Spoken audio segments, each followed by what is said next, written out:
forte é o nosso Deus. Graça e paz, irmãos. Bom dia a todos. Lembrando que a Páscoa, ela advém do contexto do Velho Testamento, libertação do povo hebreu do cativeiro egípcio. E para que celebrasse a Páscoa, algumas orientações divinas o próprio Deus estabeleceu. Ervas amargas, o pão sem fermento e o cordeiro assado. Essa era a forma que os judeus tinham para celebrar a Páscoa no contexto do Velho Testamento. E esse ato permaneceu até praticamente a vinda de Jesus. Com a vinda de Jesus, lembre-se que João 1:29 diz: eis o Cordeiro de Deus que tira o pecado do mundo.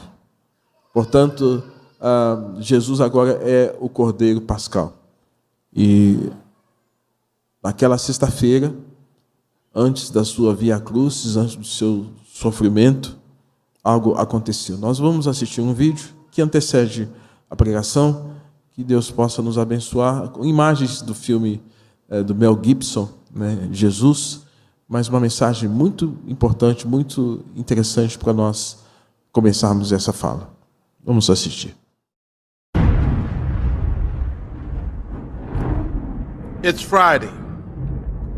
Jesus is praying. Peter's sleeping. Judas is betraying. But Sunday's coming.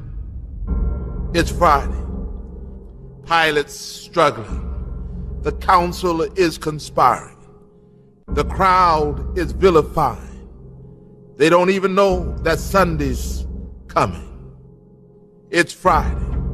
The disciples are running like sheep without a shepherd. Mary's crying. Peter is denying. But they don't know that Sundays are coming. It's Friday. The Romans beat my Jesus. They robe him in scarlet. They crown him with thorns. But they don't know that Sunday's coming. It's Friday. See Jesus walking to Calvary. His blood dripping. His body stumbling. And his spirit's burdened. But you see, it's only Friday. Sunday's coming. It's Friday. The world's winning. People are sinning. And evil's grinning. It's Friday. The soldiers nailed my Savior's hands to the cross. They nailed my Savior's feet to the cross. And then they raised him up next to criminals. It's Friday. But let me tell you something. Sunday's coming. It's Friday. The disciples are questioning what has happened to their king. And the Pharisees are celebrating that their scheming has been achieved. But they don't know it's only Friday. Sunday's coming. It's Friday. He's hanging on the cross, feeling forsaken by his Father, left alone and dying. Can nobody save him? Oh, it's Friday, but Sunday's coming. It's Friday. The earth trembles. The sky grows dark. My King yields his spirit. It's Friday. Hope is lost. Death has won. Sin has conquered. And Satan's just a laughing. It's Friday. Jesus is buried. A soldier stands guard, and a rock is rolled into place. But it's Friday. It is only Friday. Sunday is a coming.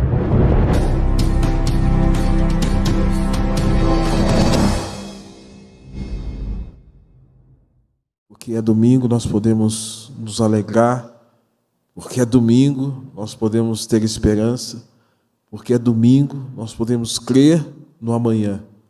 Hoje é domingo. Senhor Deus nosso Pai, que essa mensagem da vitória de Cristo sobre a morte, da vitória de Cristo sobre o pecado, e de que a sexta-feira foi apenas uma sexta-feira, singular porque foi o dia em que o teu filho morreu na cruz em nosso lugar. Mas a sexta-feira ficou para trás, porque a vitória de Cristo garante a nossa vitória e é para nós motivo de esperança, de alegria e fé.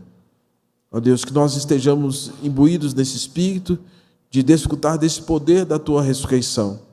Nesta manhã nos alegramos, ó Deus, porque o Senhor está em nosso meio. O Senhor está no meio do teu povo, no meio da tua igreja, como Apocalipse diz que o Senhor está no meio dos candeeiros, andando entre os candeeiros, que é a tua igreja espalhada por toda essa terra. Ó Deus, agora rogamos a tua bênção para que possamos nos alimentar e nos lembrar de momentos em que o Senhor permitiu que fossem descritos nas Escrituras, para alimentar a nossa fé, a nossa alma e, ao mesmo tempo, nos direcionar, ó Deus, a uma vida que glorifique o teu santo nome. Muito obrigado, Deus, pelo domingo, domingo da ressurreição, domingo da vitória, não do fracasso, mas domingo em que a tua presença, Deus, é manifesta entre nós e é cumprida, Deus, quando o teu Santo Espírito é enviado à terra. E cumpre-se a tua promessa de que o Senhor estaria conosco todos os dias, até a consumação dos séculos. A nossa gratidão, em nome de Jesus. Amém. Irmãos, por que buscais entre os mortos aquele que vive? 3 motivos para buscarmos o Cristo vivo. Texto lido pelo presbítero Renato. Por que chorais? Por que buscais entre os mortos aquele que vive? Essas foram as perguntas que as 3 mulheres ouviram, Maria Madalena e Salomé. Primeira, qual o motivo do vosso choro? Perguntaram os anjos. Um próximo aos pés de Jesus, onde ele havia sido sepultado, e outro mais próximo onde estaria a sua cabeça. Qual o motivo da sua busca? Irmãos, as pessoas estão sempre em busca de algo a mais que lhes dê sentido na vida, mas nem sempre o que motiva os indivíduos ao empreenderem as suas buscas é relevante e vai de encontro às reais necessidades, algo que seja valoroso, correto e considerável. As pessoas estão sempre buscando alguma coisa: poder, dinheiro, status, recursos. Quais são as reais motivações dessas buscas? Nós vemos nas Escrituras, Mateus capítulo 16, a partir do verso 1, quando diz assim, que embalsamaram a Jesus. Sabemos que este era um processo pelo qual se introduzia um cadáver, substâncias no corpo, para que o corpo, ainda que morto, fosse preservado por um longo tempo. Talvez fosse essa a motivação, porque as 3 mulheres foram ao sepulcro, queriam a preservação daquele corpo, como era a tradição e costume. Lucas capítulo 24, 1 a 5, detalha o primeiro dia da semana, alta madrugada, e doutor Valdir Carvalho Luz, ele traduz a expressão muito cedo de madrugada. Então as mulheres acordaram da madrugada para irem ao sepulcro, e aquelas mulheres talvez não conseguissem ter dormido aquela noite, insônia, preocupação, e a gente sabe quando tem uma notícia triste, a gente não consegue dormir direito. Certamente elas não dormiram direito, aguardando que amanhecesse para que fossem ao sepulcro. Por que buscais? O que elas estavam buscando? Marcos capítulo 16, 3, registra que havia uma pergunta em suas mentes, e certamente diziam umas às outras: quem nos removerá a pedra? Quem vai tirar a pedra para que a gente adentre ao sepulcro e estejamos embalsamando o corpo de Jesus? João capítulo 20, verso 11, diz que Maria permanecia junto à pedra do túmulo, chorando, abaixada, quase que paralisada, tentando ainda aceitar aquela situação. E como se estivesse num processo de negação, não acredito no que aconteceu, querendo rejeitar a ideia de que, de fato, aquilo não tinha acontecido. a morte de Jesus.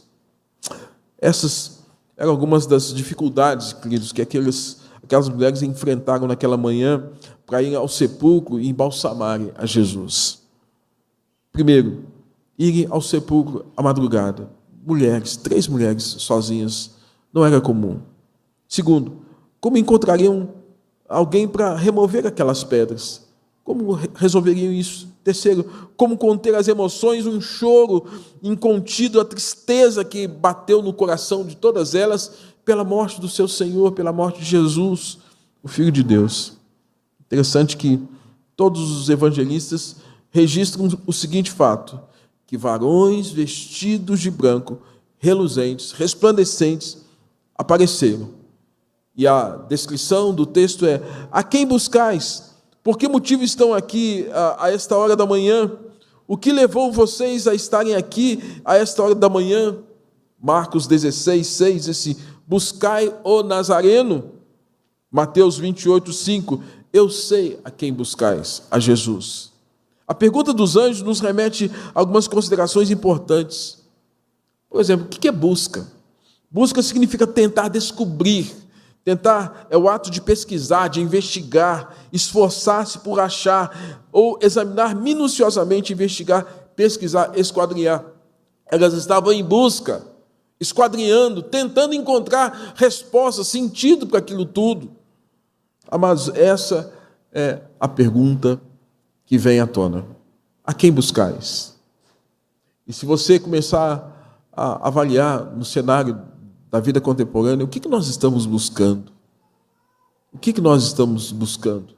O que nós estamos buscando na religião? O que nós estamos buscando na vida? O que nós estamos buscando? Talvez a pergunta dos anjos caiba muito bem no nosso coração nesses dias. A quem buscais? O que nós estamos buscando? Onde é que você e eu estamos empreendendo os nossos esforços, a nossa vida em busca de conhecer, de examinar, de pesquisar, de esquadrinhar, para termos respostas que nós estamos buscando? Primeiro, buscavam o Nazareno. Elas possuíam um objetivo de busca, buscavam o Nazareno. Busca quem se identifica com a mensagem da cruz.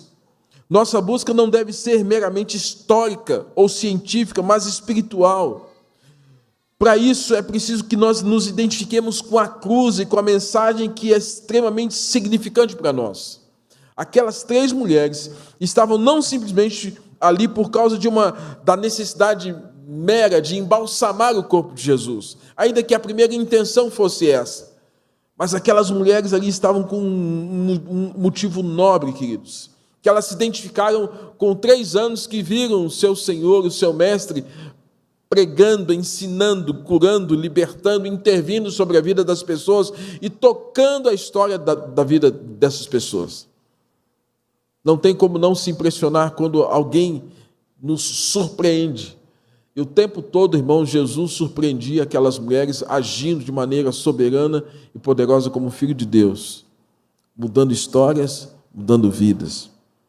Maria, desde que sua gravidez havia sido advertida pelo anjo Gabriel acerca de quem seria Jesus e seu ministério, de que haveria de remover os pecados dos homens, não tinha como não ser tocada pela mensagem e pela vida de Jesus. Maria Madalena, você se lembra? Aquela pela qual a descrição é que ela tinha 7 espíritos, 7 demônios sobre ela. A Bíblia diz isso. Então não há como nós contestarmos e falar, não, esse negócio de demônio não existe. Jesus está falando, os evangelistas estão falando, tinha 7 demônios sobre ela. Os demônios existem e atuam sobre a vida das pessoas, dominando a mente e comportamento, as ações dela. E Maria Madalena é uma dessas mulheres que sobre ela estava a dominação de demônios, invadindo a mente, comportamento e trazendo comportamentos desviantes, reprováveis, sobretudo na área da prostituição. Essa mulher, irmãos, foi transformada pelo Evangelho. Ela foi transformada pela graça e pela misericórdia de Jesus, e não tinha como aquela mulher continuar a vida pregressa dela sem estar ligada àquele que foi instrumento da sua libertação, Jesus, o Filho de Deus.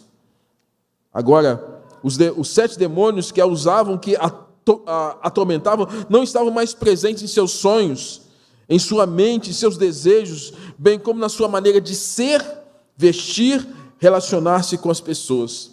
E no verso 9, temos a descrição que Maria Madalena era aquela pela qual Jesus expeliu os 7 demônios. Salomé é essa terceira mulher presente naquele momento, na descrição de João, esposa de Zebedeu, dono das embarcações, mãe de Tiago e João. Essa mulher, irmãos, as quais viu os filhos acompanhando Jesus para cá e para lá, Jerusalém, Judeia, Nazaré, Galileia, Jesus andando para lá e para cá e os filhos dela acompanhando no barco, nas andanças, nos caminhos. Essa mulher viu Jesus cuidando de seus filhos, discipulando seus meninos. E agora os chama em Mateus para serem pescadores de homens. Eles acompanham, mas a mãe está junto. A mãe está sabendo tudo que está acontecendo com seus filhos, porque eles andavam com Jesus. E essa mulher, irmãos, juntamente com outras 2 que estão ali naquele momento, ouvindo aquela pergunta: a quem buscais? E Marcos capítulo 16, 21, diz que Jesus havia começado a mostrar aos seus discípulos que era necessário seguir para Jerusalém e sofrer muitas coisas dos anciãos, dos principais sacerdotes, dos escribas, ser morto e ser ressuscitado. Depois do ocorrido, depois desse momento de humilhação, Jesus passa por tudo isso.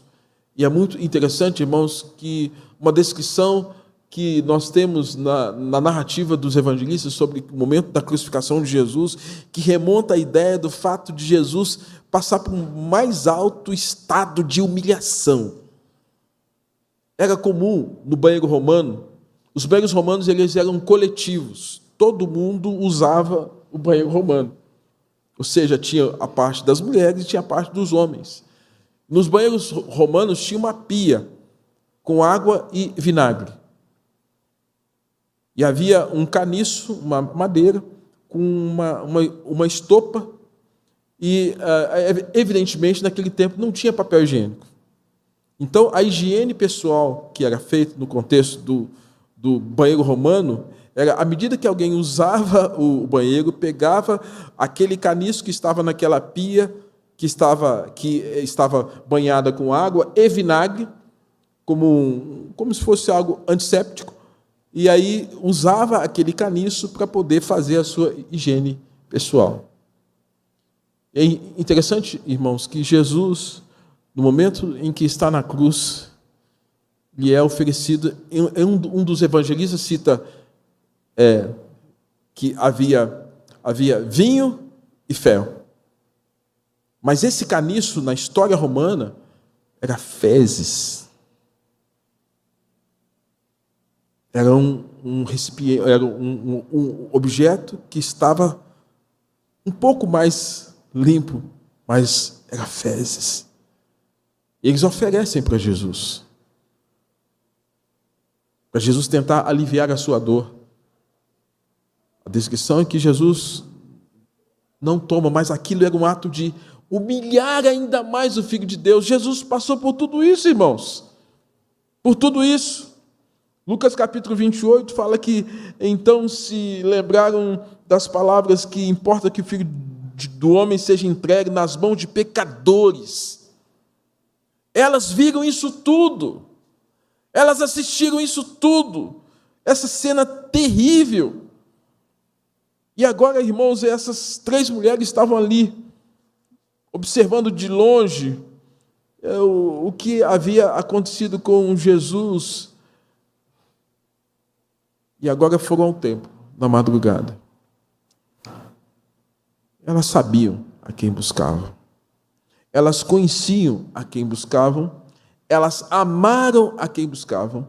Elas serviram a quem buscavam. E elas tinham motivos para chorar por causa daquele a quem buscavam. Elas haviam se identificado com aquele que fora crucificado há dias atrás, na sexta-feira.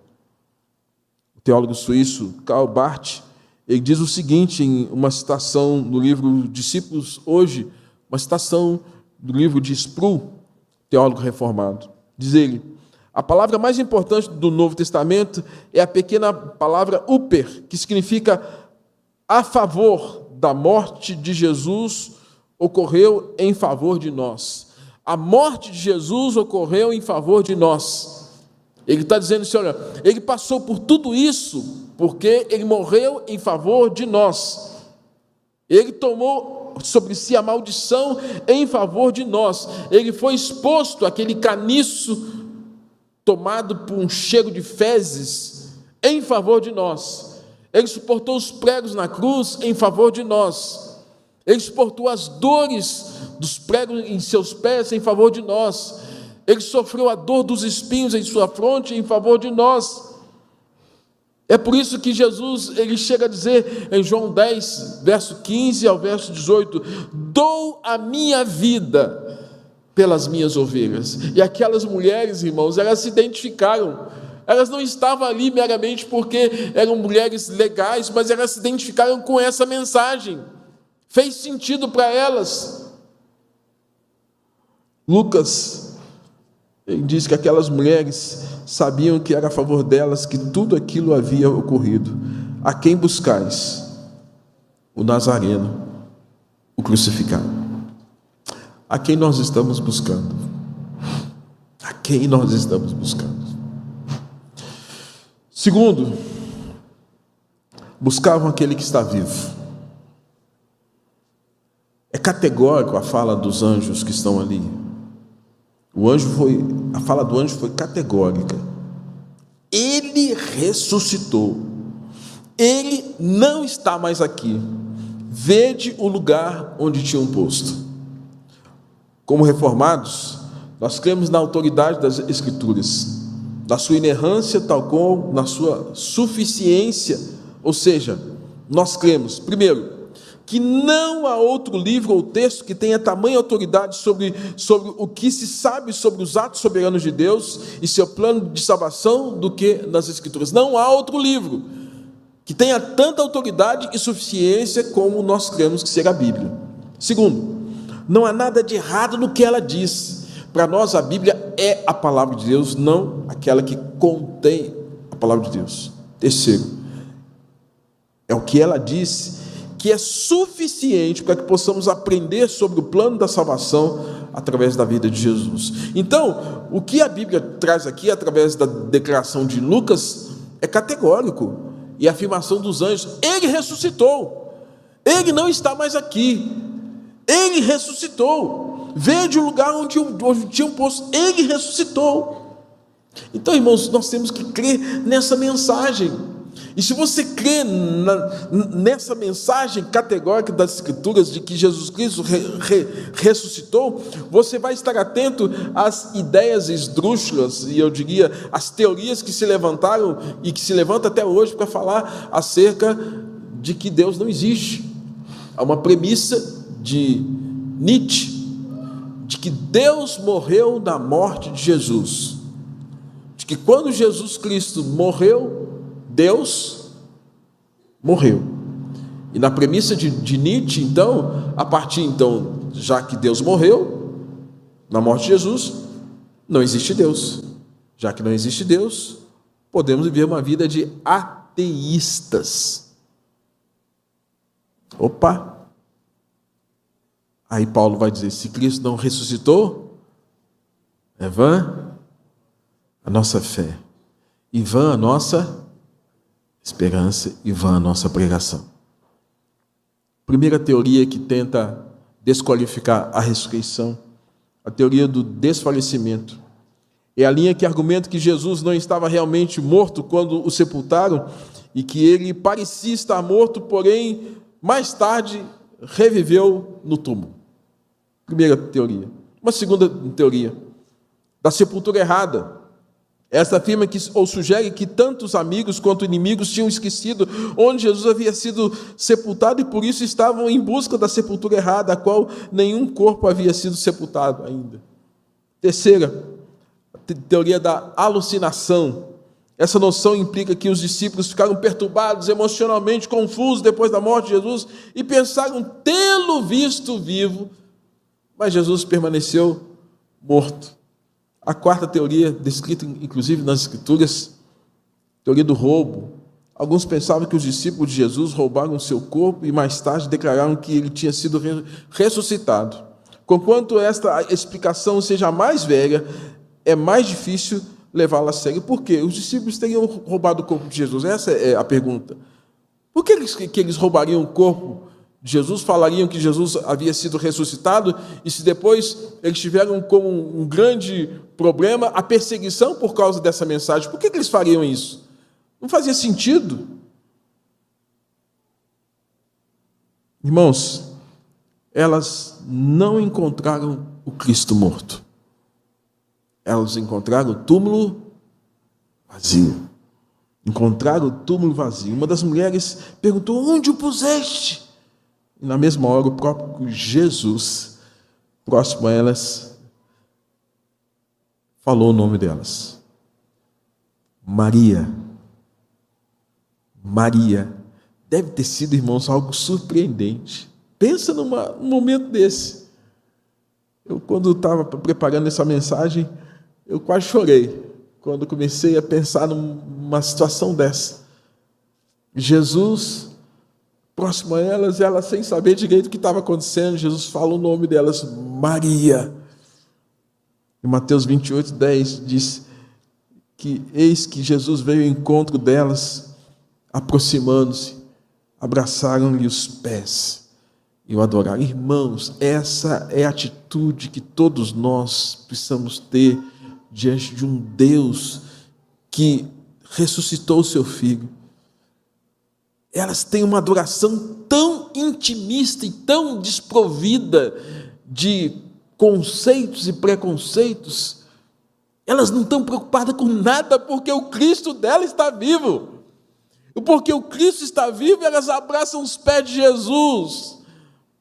Elas adoram, não é uma descrição do que falam para Ele, mas uma atitude de adoração, não precisa de palavras, é simplesmente de rendição. Elas estão ali rendidas aos pés de Jesus. A adoração, proskineo na língua grega. Elas estão adorando, cultuando, celebrando, porque estão adorando aquele que é vivo. E uma das mulheres perguntou: onde o puseste? Mas na mesma hora nós temos essa descrição. A partir desse instante, irmãos, não mais se preocupar em embalsamar o corpo de Jesus, e sim adorá-lo.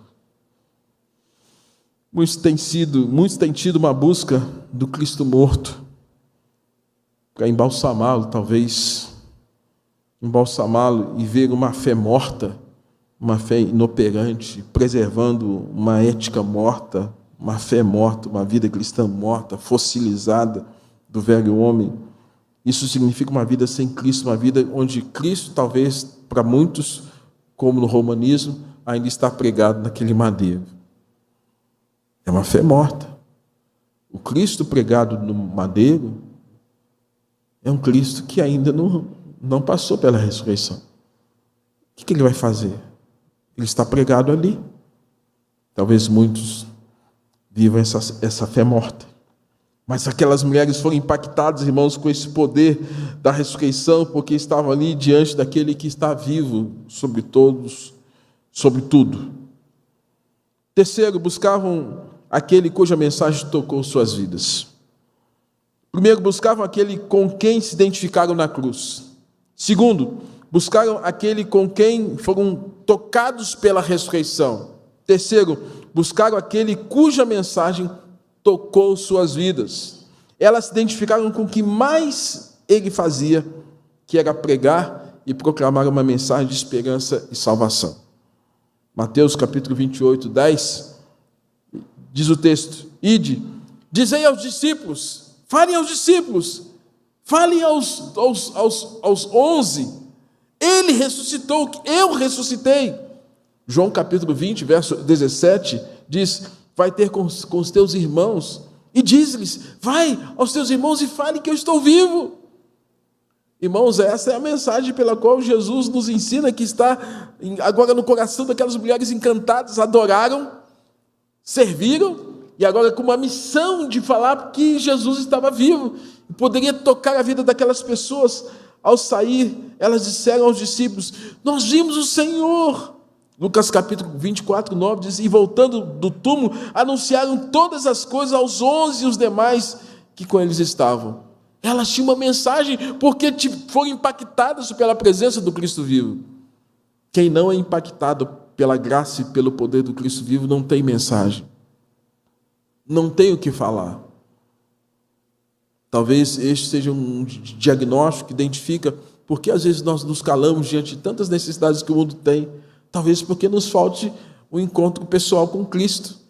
Talvez nos falte esse impacto da graça de Cristo sobre a nossa vida, que nos impacte, nos impulsione a falar daquilo que nós cremos, a dizer da nossa esperança.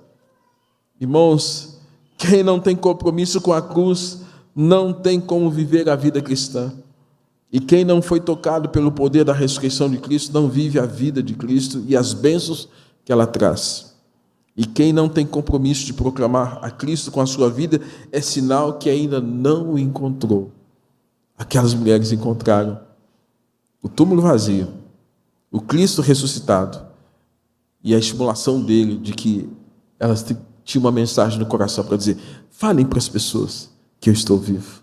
Fale para os discípulos, fale aos seus irmãos, eu estou vivo. Importante dizer que naquele momento, primeiro, Jesus não estava preso à cruz. Segundo, Jesus não estava confinado ao túmulo.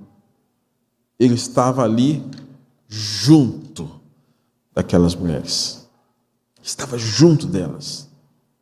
E por 40 dias permaneceu entre os homens, e após isso, ele assentaria à destra do Pai Todo-Poderoso. E aí, irmãos, ele mesmo havia dito em Atos 3,19: subo para o meu Pai, falando aos discípulos que estão ali em Atos, subo para o meu Pai e vosso Pai, para o meu Deus e o vosso Deus. Mas estaria também, não somente à destra de Deus Pai Todo-Poderoso, mas nós temos a descrição de Pedro, também dizendo em Atos, que quando pessoas se arrependem dos seus pecados, se convertem ao Senhor, os pecados são cancelados, de modo que a presença do Senhor agora vai trazer tempo de refrigério para as suas almas. O próprio Jesus havia relembrado acerca do resumo da lei, que é amar a Deus sobre todas as coisas e o próximo como a si mesmo. E quando se ama o Senhor, como se ama a Cristo, quando se ama a mensagem dele, a vida que ele nos ensina através dos evangelhos, isso faz sentido. Agora Cristo vai habitar nos nossos corações. Não somente à destra de Deus Pai Todo-Poderoso, mas onde? No coração de cada um de nós. E fica muito claro quando o apóstolo Paulo, em Romanos capítulo 5, ele diz: porém, Deus prova o seu amor para conosco, pelo fato de ter Cristo morrido por nosso benefício, quando nós ainda andávamos no pecado. Agora fomos justificados por seu sangue, muito mais ainda por intermédio dele, seremos salvos da ira de Deus. Ora, se quando éramos inimigos de Deus, somos reconciliados com ele mediante a morte de seu Filho, quanto mais no presente, havendo sido feito amigo de Deus, seremos salvos por sua vida, a sua ressurreição. E ainda mais, se nos gloriamos também em Deus por nosso Senhor Jesus Cristo, por intermédio de quem recebemos agora completa reconciliação, morte em Adão, vida em Cristo. Paulo está dizendo assim, irmãos, que nós recebemos o grande presente da reconciliação, e agora nessa reconciliação nós temos a vida, onde o Senhor Jesus Cristo não está somente assentado no trono, à destra do Pai, mas Ele está sentado e presente no nosso coração, na nossa vida. Se a Páscoa não traz essa mensagem para nós, isso não faz sentido. Aí talvez seja interessante para o mundo ouvir a história do coelhinho da Páscoa. Conto de carochinha. Mas Paulo fala: se com a nossa boca nós confessarmos a Jesus como Senhor, e se no coração nós cremos que Deus levantou Jesus de entre os mortos, há salvação na nossa vida, há esperança para nós, há transformação da vida do pecador. Quando nós cremos nesse poder da ressurreição, que foi o que aconteceu naquele momento onde Jesus Cristo ressuscitado, agora diz a essas mulheres: olha, agora falem porque eu estou vivo. Os anjos declaram, ele ressuscitou, e elas creram nessa mensagem, irmãos. O provérbio chama a nossa atenção porque é sempre uma palavra de apelo. Filho meu, dá-me o teu coração, e os teus olhos se agradem dos meus caminhos. Concluo, irmãos, a pergunta que serve para cada um de nós nesta manhã é: o que estamos buscando? Ou por que estamos buscando? A quem nós estamos buscando? Primeiro, que busquemos a Jesus, aquele que morreu por nós na cruz, que amemos a mensagem como nós cantamos no hino 266. Sim, eu amo a mensagem da cruz. Essa mensagem não tem nenhuma outra. Não tem nenhuma outra mensagem tão poderosa e tão emblemática quanto a mensagem da cruz. Eu amo essa mensagem da cruz. Que amemos essa mensagem da cruz, que amemos a mensagem do Evangelho, que amemos a mensagem daquele que veio nos reconciliar com Deus e veio trazer paz ao nosso coração. Segundo, que busquemos o Senhor, aquele que impactou nossas vidas com o poder da sua ressurreição. Meu irmão, você só é crente, só é discípulo, se for impactado pelo poder dessa ressurreição. Porque se você não foi impactado pelo poder da ressurreição, você está impactado pelo poder do pecado. E estar impactado pelo poder do pecado é viver como um velho homem, com Adão, filhos da desobediência, filhos da ira, longe de Deus. Mas quando nós somos impactados pelo poder da ressurreição, irmãos, nós somos aproximados, como disse Hebreus, a Deus. Somos aproximados à comunhão com Ele, porque pela remissão de pecados que há no sacrifício de Cristo, nós somos reconciliados e agora temos paz com o nosso Senhor Deus. E terceiro, que busquemos, porque a mensagem de vida e salvação que nos alcançou pode alcançar outras pessoas. Pode alcançar e pode tocar outras vidas. Nós temos que crer nisso. A mensagem de vida pode mudar a vida de outras pessoas. Hoje se fala muito apenas de mudança externa. Status, era pobre, agora sou rico. Não. A grande mensagem, eu reconheço que era um pecador condenado ao inferno. Agora eu sou um pecador justificado pela graça e pela fé em Jesus Cristo. E agora eu tenho perdão dos meus pecados. Agora eu tenho vida com Deus. Agora eu tenho esperança da nova vida, do novo céu e da nova terra. Essa é a mensagem, porque a gente tem essa mensagem no coração, agora a gente vai comunicar aos outros, porque nós somos impactados com essa mensagem.